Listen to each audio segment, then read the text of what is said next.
तो दोस्तों आज आपके लिए बहुत ही अच्छा बहुत ही गर्दा सॉन्ग लाया है। आपने एक गाना सुना होगा कि सलमान खान आया है, रितेश पांडे का सॉन्ग था, लोकगीत रोमांटिक गीत। ठीक है, तो उसी टाइप का हम एक और गाना आपके लिए आज लाए हैं, मुखरा। ठीक है, पूरा गाना फुल और फ्री। ठीक है, पूरा देखते गाना लिखा हुआ है दोस्तों। तो चलिए अभी आपको डबिंग भी सुनाएंगे, गाना कैसा लगेगा देख सकते हैं। और चैनल पे है तो चैनल को सब्सक्राइब कर लीजिएगा, अपना प्यार दुआ दीजिएगा मेरे चैनल को। ठीक है, तो चलिए अभी आपको गाना का डबिंग सुनाते हैं और गाना लिखवाने के लिए संपर्क सकते हैं। तो चलिए इसका सुनिए डबिंग। ससुर हमर अमिताभ बच्चन बारे जान, भतार हमर अभिषेक बच्चन बारे जान।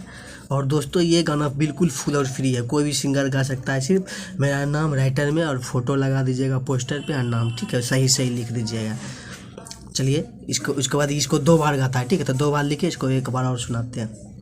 ससुर हमर अमिताभ बच्चन बारे जान, भतार हमर अभिषेक बच्चन बारे जान।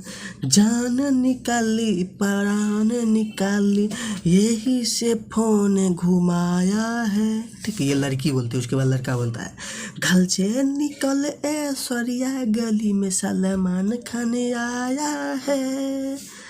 घर से निकल ऐश्वर्या गली में सलमान खान आया है। तो जी हाँ दोस्तों, वो था घर से निकल कैटरीना। ठीक है, वो कैटरीना कैफ के ऊपर था और ये ऐश्वर्या राय के ऊपर है। आप लोग जानते हो काफ़ी गर्दा, उससे ज़्यादा खतरनाक और गर्दा इस गाने को बोल सकते हैं। ठीक है, इंस्टाग्राम पे जाइए, मेरा हमसे मैसेज किए, मेरा फ़ोटो मिल जाएगा आपको और गा सकते हैं, बिल्कुल फुल और फ्री है। ठीक है, और ऐसे गाना मेरे चैनल पे आता है तो चैनल को सब्सक्राइब कर लीजिएगा और अपना प्यार दुआ जरूर दीजिएगा।